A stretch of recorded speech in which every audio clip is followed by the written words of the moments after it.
Hello दोस्तों, good afternoon. आप सभी का एक बार फिर से बहुत बहुत स्वागत है आप सभी का अपने यूट्यूब चैनल परीक्षा की शिक्षा में। आशा करते हो कि आपसे अच्छे होंगे, आपकी जो तैयारी है बढ़िया तरीके से चले। तो जो बच्चे क्लास में फर्स्ट टाइम है, पहली बार है हमारे चैनल पर, देखिए बीएड प्रोफेसर 23 की जो तैयारी है आपकी रेगुलर बेसिस पे करवाई जा रही है। तो जिसे भी तैयारी कंप्लीट करना चाहते हो चैनल को सब्सक्राइब करके हमारे साथ जुड़िए, साथ में जो इसका बेल आइकन है उसको प्रेस कर लीजिए और जो नोटिफिकेशन है उसको जो है आप ऑल करके सेट कर लीजिए। ठीक, क्लास का समय देखेंगे जीके जिसकी जो क्लासेस सुबह 11 बजे आपको करवाई गई थी। जो रीजनिंग क्लास है देखिए आपके इसके पहले 2 बजे करवाई गई थी। अभी देखिए आपकी कलावर की क्लास है शाम को 4 बजे, और इसके बाद देखिए जो हिंदी की क्लास है शाम को 7 बजे। ठीक है, तो ये जो 4 क्लासेस आपको पिछले 4 महीने से रेगुलर बेसिस पे करवाई जा रही है। तो जिसे भी अपनी तैयारी कंप्लीट करना चाहते हो चैनल को सब्सक्राइब करके हमारे साथ जुड़ जाइए। ठीक, ठीक है। अगर देखिए इस क्लासेस का अगर आपसे कोई पीडीएफ चाहिए साथियों, फ्री में आपको पीडीएफ मिलता है। जो आपको नोट्स है, पीडीएफ बोलूँ या नोट्स बोलूँ, तो आपका जो नोट्स है मैं आपको फ्री में प्रोवाइड करता हूँ। आपको उसको कोई भी पेड नहीं है, कुछ भी मुझे नहीं देना है, सिर्फ आपको वीडियो देखना है और हमारा जो टेलीग्राम चैनल है उसको ज्वाइन करना है। जो नीचे दिया गया है डिस्क्रिप्शन में लिंक टेलीग्राम चैनल का, परीक्षा की शिक्षा नाम का हमारा टेलीग्राम चैनल, वहाँ पर जाएगा तो आपको जो नोट्स है आपका इसका फ्री में इसका जो है नोट्स मिलेगा साथियों। आपको कोई 1 रुपया चार्ज नहीं है उसका। ठीक, फ्री में आपको मिलेगा। ठीक, वहाँ पे देखिए आपको जो क्लास का नोटिफिकेशन आपको वो दिया जाता है, क्लास का जो अपडेट है आपको वो दिया जाता है, और बाकी का जो आपका डाउट होता है, ठीक है, जो डाउट होता है आपको वहाँ पे वो क्लियर किया जाता है। ठीक है, वहाँ पे मैं आपकी डाउट खुद क्लियर करता हूँ, मैं आपसे खुद बात करता हूँ। तो आप वहाँ पे जाके जुड़िए, आपका जो डाउट है उसको क्लियर कीजिए, आपका जो नोट्स है उसको डाउनलोड कीजिए। ठीक है, नोट्स आपको देखिए वहाँ पे फ्री में दे रहा हूँ मैं। और उसी के साथ साथ देखें तो हमारे इंस्टाग्राम का पेज दिया गया है, आप हमें इंस्टाग्राम पे फॉलो कर लेंगे। ठीक है साथियों, तो चलेंगे क्लास स्टार्ट करेंगे। फर्स्ट क्वेश्चन आपका देखेंगे क्या पूछा गया है अच्छे से। एक एक क्वेश्चन को देखते हुए बताते हुए चलेंगे, सही उत्तर का। पहला क्वेश्चन देखिए आपका 51 नंबर से स्टार्ट हुआ, बताइए सही उत्तर क्या हो जाएगा। पूछा गया आपका निम्नलिखित में से कौन सा भुगतान संतुलन के अंतर्गत एक खाता नहीं है, बताइए। चालू खाता, पूंजीगत खाता, आधिकारिक आरक्षित खाता या एक तरफा भुगतान खाता। कौन सा जो है भुगतान संतुलन के अंतर्गत एक खाता नहीं है साथियों। 51 पे आपका पूछा है, राइट आंसर क्या हो जाएगा।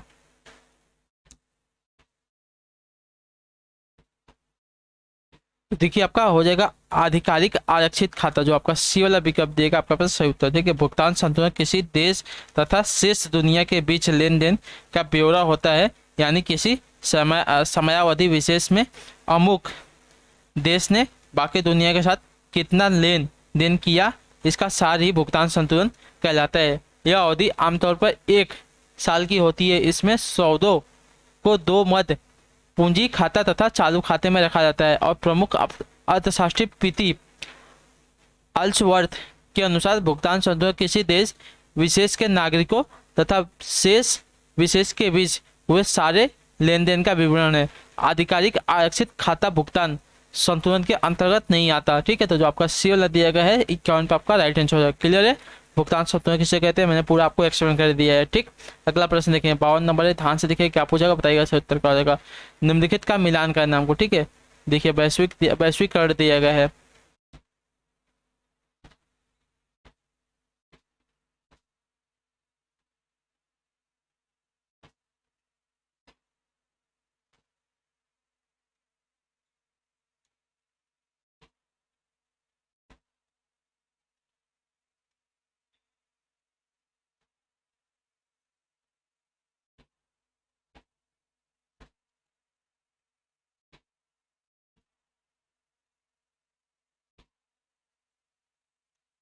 वैश्वीकरण दिया गया साथ, वैश्वीकरण का मिलान किसके साथ होगा, तो देखिए वैश्वीकरण का जो मिलान है आपका हो जाएगा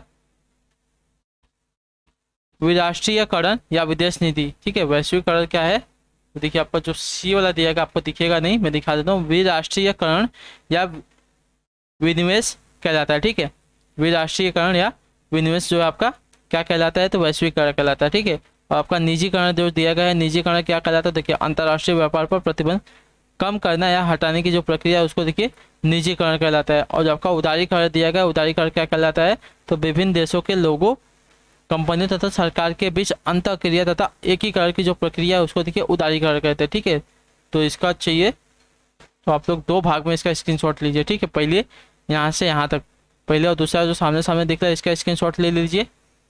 चलिए तो मैं यहाँ पे लिख देता हूँ। ए का सी के साथ मिलान हुआ है, बी का देखिए आपका ए के साथ मिला है, और जो आपका यहाँ पे बी वाला दिया गया, सॉरी थर्ड वाला इसका बी के साथ मिला है। इसका स्क्रीनशॉट पहले आप पहले भाग का लीजिए, उसके बाद मैं आपको दूसरा भाग दिखाता हूँ, दूसरे भाग का यहाँ पे स्क्रीनशॉट ले लीजिए। ठीक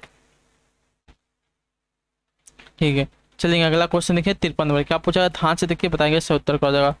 भारत में राज्य के राज्यपाल की जो नियुक्ति है साथियों कौन करता है। भारत के प्रधानमंत्री करते हैं, मंत्रिपरिषद करता है, सर्वोच्च न्यायालय के न्यायाधीश करते हैं, या भारत के राष्ट्रपति करते हैं। बताइए राज्यपाल की नियुक्ति कौन करता है।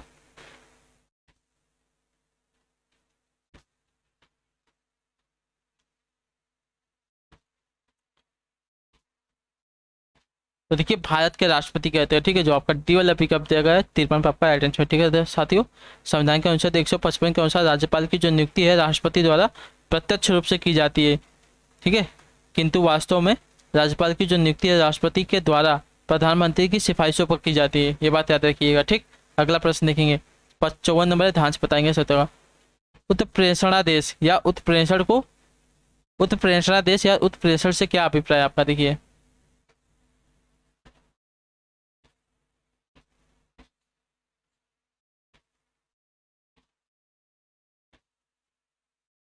तो देखिए आपका प्रमाणित करना है, जानकारी देना, जो आपका यहाँ पे डी वाला पिकअप देगा 54 पे आपका राइट आंसर। ठीक है, उत्प्रेषणादेश या उत्प्रेषण से क्या अभिप्राय है, तो प्रमाणित करना या तो जानकारी देना। क्लियर है, अगला प्रश्न देखेंगे 55 नंबर, ध्यान से देख के बताएंगे सत्तर का। निम्नलिखित में से कौन सा मुगल शासक देखा अशिक्षित था। शाहजहां है, औरंगजेब है, अकबर है और जहांगीर है। तो अशिक्षित मुगल शासक की बात होगी साथियों, देखिए आपका अकबर सही हो जाएगा। ठीक है, अकबर जो है आपका अशिक्षित मुगल शासक था। ठीक, तो आपका सी वाला विकल्प देगा आपका यहाँ पे सही उत्तर हो जाएगा। अगला प्रश्न देखिए आपका 56 नंबर, क्या पूछा गया, ध्यान से देख के उत्तर देंगे। आज़ाद हिंद फौज की स्थापना कहाँ की गई थी। बताइए आज़ाद हिंद फौज है, इसकी जो स्थापना साथियों कहाँ की गई थी। सिंगापुर में, थाईलैंड में, ब्रिटेन में या इटली में। तो देखिए आज़ाद हिंद फौज एक भारतीय अंतकालीन सरकार थी, यानी कि अस्थायी सरकार थी, जिसे सिंगापुर में सन 1943 में स्थापित किया गया था। तो जो आपका ये वाला विकल्प दिया गया है सिंगापुर, आपका सही उत्तर हो जाएगा। ठीक, अगला प्रश्न देखते हैं आपका 57 नंबर, क्या पूछा गया, ध्यान से देखो होता है। मलक्का जल डमरू मध्य किन दो भूभागों को अलग करता है। बताइए मलक्का जल डमरू मध्य की बात हो रही है, किन दो भूभागों को अलग करता है साथियों। मलय प्रायद्वीपीय तथा इंडोनेशिया का द्वीप सुमात्रा को। ठीक है, जो आपका ए वाला पिकअप देगा आपका राइट आंसर हो जाएगा। ठीक, मलय प्रायद्वीपीय तथा इंडोनेशिया का द्वीप सुमात्रा को जो है आपका मलक्का जल डमरू मध्य है, इसको अलग करता है। ठीक, अगला प्रश्न देखें 58, क्या पूछा गया, ध्यान से देखिए। सिक्किम से गुजरने वाला अक्षांश अधिक अक्षांश से भी गुजरता है। बताइए किससे और गुजरता है। हरियाणा से, राजस्थान से, उत्तराखंड से या हिमाचल प्रदेश से। सिक्किम से जो गुजरने वाला आपका अक्षांश है हरियाणा से गुजरता है, राजस्थान से गुजरता है, उत्तराखंड से गुजरता है या हिमाचल प्रदेश से गुजरता है। किससे गुजरता है साथियों, बताइए इससे उत्तर क्या हो जाएगा। देखिए राजस्थान से। ठीक है, जो सिक्किम से गुजरने वाला आपका अक्षांश है वह देखिए आपका राजस्थान से भी गुजरता है। ठीक है, तो जो बी वाला विकल्प दिया गया 58 पे आपका राइट। अगला क्वेश्चन है 59 नंबर, क्या पूछा गया है, इनमें से कौन से राज्य पालघाट दर्रे से आपस में जुड़े हुए। बताइए इनमें से कौन से जो राज्य है पालघाट दर्रे से आपस में जुड़े हुए साथियों। 59 पर से उत्तर क्या हो जाएगा। महाराष्ट्र और गोवा दिया गया है, केरल और तमिलनाडु दिया गया है, तमिलनाडु और आंध्र प्रदेश है, कर्नाटक और केरल है। तो पालघाट दर्रे से जुड़े में आपस राज्य कौन कौन से है, तो देखिए केरल और तमिलनाडु राज्य है। तो जो आपका पी वाला पिकअप दिया गया है आपका सही उत्तर हो जाएगा। ठीक है, अगला प्रश्न देखते हैं आपका 60 नंबर है, क्या दिया है, ध्यान से देखिए उत्तर है। हड़प्पा काल को इनमें से कौन सा नगर 3 भागों में विभाजित। हड़प्पा का, ठीक है, हड़प्पा का इनमें से कौन सा जो नगर है 3 भागों में विभाजित था साथियों। लोथल है, मोहनजोदड़ो है, कालीबंगा है या धौलावीरा है।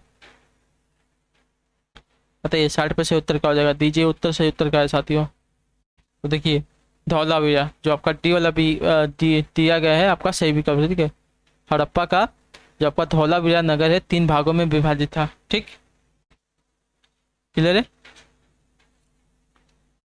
अगला प्रश्न देखेंगे 61 नंबर, क्या पूछा है, ध्यान से बताइए। ईस्ट इंडिया कंपनी ने किस वर्ष में कलकत्ता में सर्वोच्च न्यायालय की स्थापना की थी। बताइए ईस्ट इंडिया कंपनी की बात हो सकती है, ईस्ट इंडिया कंपनी ने किस वर्ष कलकत्ता में सर्वोच्च न्यायालय की स्थापना की थी। 1757 में, 1765 में, 1773 में, 1792 में। तो देखिए 1773 ईस्वी में, जो आपका सी वाला विकल्प देगा आपका यहाँ पर राइट आंसर हो जाएगा। ठीक है, रेगुलेटिंग एक्ट 1773 द्वारा कलकत्ता में एक सुप्रीम कोर्ट की स्थापना की गई थी। इसका कार्य क्षेत्र आपका देखिए बंगाल, बिहार, उड़ीसा तक ही था। ठीक है, तो जो आपका सी वाला दिएगा आपका सही उत्तर। क्लियर है इतना। अगला क्वेश्चन देखिए 62 42वें संविधान संशोधन के माध्यम से भारतीय संविधान में कितने मौलिक कर्तव्य सम्मिलित किए गए थे, बताइए।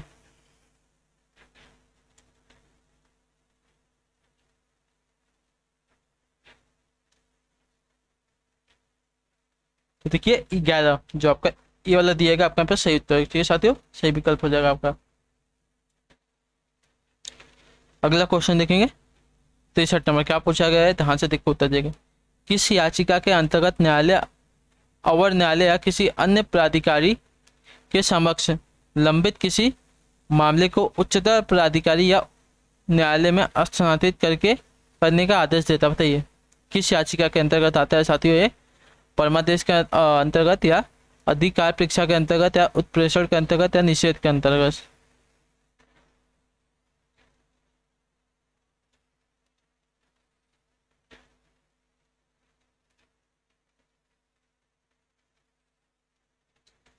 देखिए उत्प्रेषण के अंतर्गत। ठीक है, जो आपका सी वाला दिएगा आपके यहाँ पर सही उत्तर। ठीक है साथियों, इसके द्वारा जो आपका अधीनस्थ न्यायालय को यह निर्देश दिया जाता है कि वे अपने पास लंबित मुकदमों के न्याय निर्णय के लिए उससे वरिष्ठ न्यायालय को भेज दें। ठीक है, तो जो आपका यहाँ पर सी वाला दिया गया है 63 पर आपका सही उत्तर हो जाएगा। ठीक, अगला क्वेश्चन देखेंगे 64 क्या पूछा, ध्यान से देखो बताएं। अकबर द्वारा बनवाया गया प्रसिद्ध ऐतिहासिक स्मारक बुलंद दरवाजा उत्तर प्रदेश के किस जिले में स्थित है, मेरठ में, कानपुर में, आगरा में, इलाहाबाद में, कहाँ पर स्थित है, इसका सही उत्तर करो साथियों।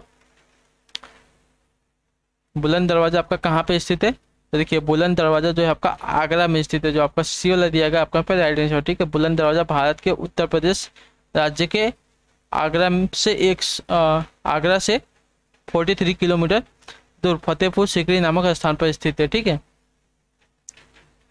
इसका निर्माण अकबर ने 1601 में करवाया था। ठीक, अगला क्वेश्चन देखेंगे 65 नंबर क्या पूछा गया, ध्यान से।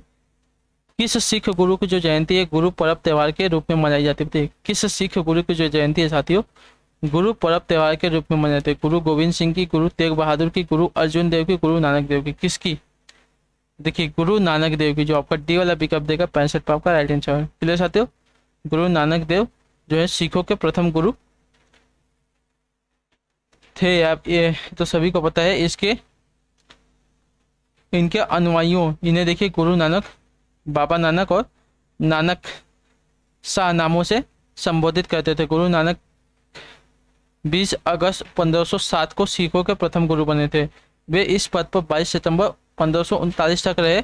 गुरु नानक देव की जयंती गुरु पर्व त्योहार के रूप में मनाई जाती है। तो जो आपका डी वाला विकल्प देगा आपका सही विकल्प हो जाएगा 65 के लिए। ठीक है, अगला प्रश्न देखेंगे 66 पे ध्यान से देख के बताएंगे सर। भारत में इनमें से कौन सा बैंक आपका देखिए सार्वजनिक क्षेत्र का बैंक नहीं है, इलाहाबाद बैंक है, पंजाब नेशनल बैंक है, यूको बैंक है और फेडरल बैंक है। तो देखिए फेडरल जो बैंक है आपका निजी क्षेत्र का बैंक है, सार्वजनिक क्षेत्र का बैंक नहीं। तो जो आपका डी वाला विकल्प देगा 66 पे आपका राइट आंसर हो जाएगा। क्लियर है। ठीक, अगला प्रश्न देखिए आपका 67 क्या पूछा गया, ध्यान से देख के उत्तर देंगे। सापेक्षता का सिद्धांत मतलब थ्योरी ऑफ रिलेटिविटी इनमें से किसके द्वारा प्रतिपादित किया गया था, बताइए। सापेक्षता का सिद्धांत यानी कि थ्योरी ऑफ रिलेटिविटी इनमें से किसके द्वारा प्रतिपादित किया गया था साथियों, बताइए। मैडम क्यूरी द्वारा, अल्बर्ट आइंस्टाइन द्वारा, अल्फ्रेड नोबेल द्वारा या चार्ल्स डार्विन द्वारा, किसके द्वारा। थ्योरी ऑफ रिलेटिविटी किसके द्वारा प्रतिपादित किया गया था साथियों, इसका सही उत्तर क्या हो जाएगा। तो देखिए अल्बर्ट आइंस्टाइन द्वारा। जो आपका बी वाला विकल्प देगा आपका राइट आंसर हो जाएगा। ठीक है, अगला क्वेश्चन देखेंगे 68 पे ध्यान से देख के बताएंगे राइट आंसर क्या हो जाएगा। राज्यसभा की विशेष शक्ति इस आशय का प्रस्ताव अपनाकर संविधान के अनुच्छेद में दिया गया है कि वह राज्य सूची में शामिल किसी भी मामले के संबंध में कानून बनाने के लिए संसद को सशक्त बना सकते हैं। किस अनुच्छेद में दिया गया बताइए। तो देखिए अनुच्छेद 249 में। ठीक है, जो आपका डी वाला विकल्प देगा आपका राइट आंसर। राज्यसभा की विशेष शक्ति इस आशय का प्रस्ताव अपनाकर संविधान के अनुच्छेद 249 में दिया गया है कि वह राज्य सूची में शामिल किसी भी मामले के संबंध में कानून बनाने के लिए संसद को सशक्त बना सकते हैं। तो जो आपका डी वाला दिया गया है आपका यहाँ पर सही उत्तर अनुच्छेद 249 में। अगला क्वेश्चन देखेंगे 69 पे क्या पूछा गया, ध्यान से देख के उत्तर देगा। 5वें अनुसूचित क्षेत्र यानी कि 5th शेड्यूल एरिया वाले कितने राज्य पंचायतों यानी कि अनुसूचित क्षेत्रों तक विस्तृत से संबंधित अधिनियम 1996 के तहत आते, बताइए। 5वें अनुसूचित क्षेत्रों वाले कितने राज्य पंचायतों से संबंधित अधिनियम 1996 के तहत आते हैं साथियों, बताइए। इसका सही उत्तर क्या हो जाएगा।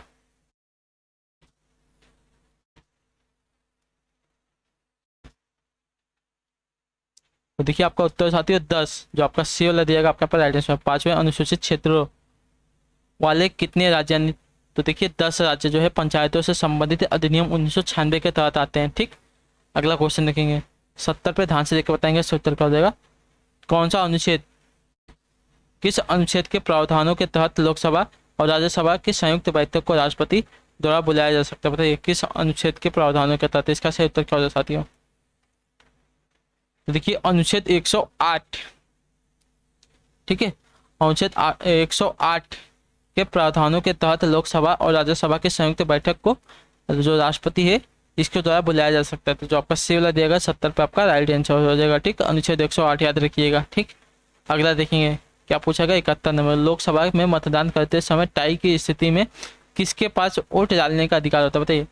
लोकसभा की बात हो, लोकसभा में मतदान करते समय टाई की जो स्थिति है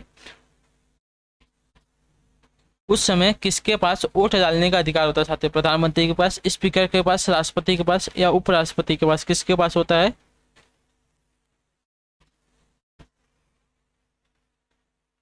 देखिए लोकसभा के अध्यक्ष यानी कि स्पीकर के पास, जो आपका बी वाला दिया गया आपका यहाँ पे सही उत्तर हो जाएगा, ठीक। क्लियर है। अगला क्वेश्चन है 72 नंबर, क्या पूछा ध्यान से उत्तर। भारत के किस राज्य में भारत में कर्क रेखा के अति समीपत कोई शहर, बताइए। भारत के किस राज्य में भारत में कर्क रेखा के अति समीपत कोई शहर है। मिजोरम, मध्य प्रदेश, त्रिपुरा या छत्तीसगढ़।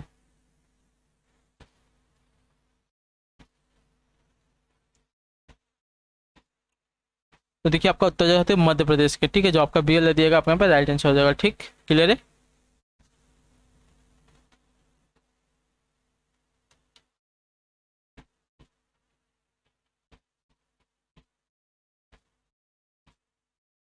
मध्य प्रदेश के कौन सा, तो उज्जैन शहर के, ठीक है। ये बात याद रखिएगा।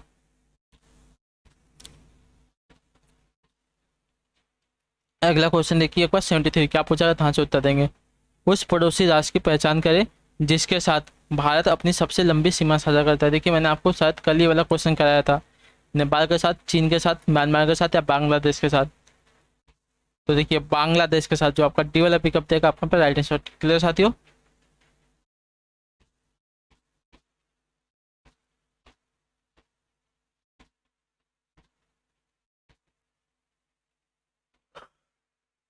चार हजार 96.7 किलोमीटर की जो है सीमा साझा करता है भारत बांग्लादेश के साथ।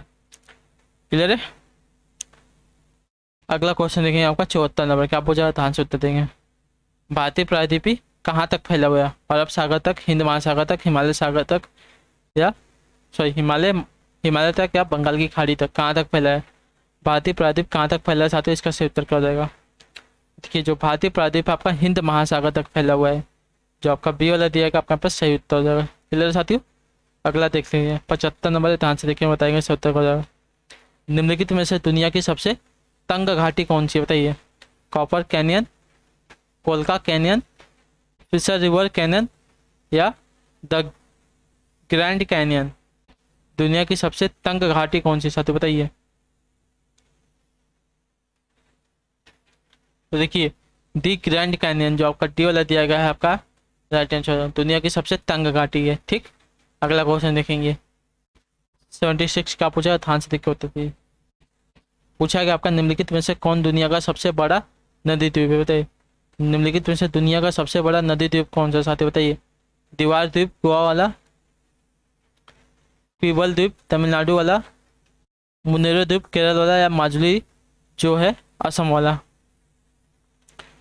सबसे बड़ा नदी द्वीप दुनिया का कौन सा है साथियों, इसका सही उत्तर क्या हो जाएगा। तो देखिए माजुली, जो आपका डी वाला विकल्प देगा आपका राइट आंसर। माजुली जो है असम में स्थित है, दुनिया का सबसे बड़ा नदी द्वीप है, ये बातें याद रखिएगा, ठीक है।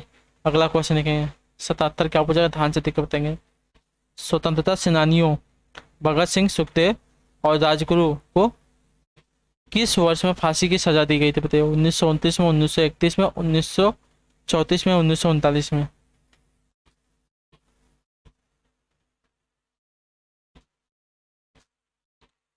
देखिए 1931 में, जो आपका बी वाला विकल्प देगा आपका पे राइट आंसर। ठीक है, स्वतंत्रता सेनानियों भगत सिंह, सुखदेव और राजगुरु को देखिए 1931 में फांसी की सजा दी गई थी। ठीक है, डेट क्या थी, तो 23 मार्च।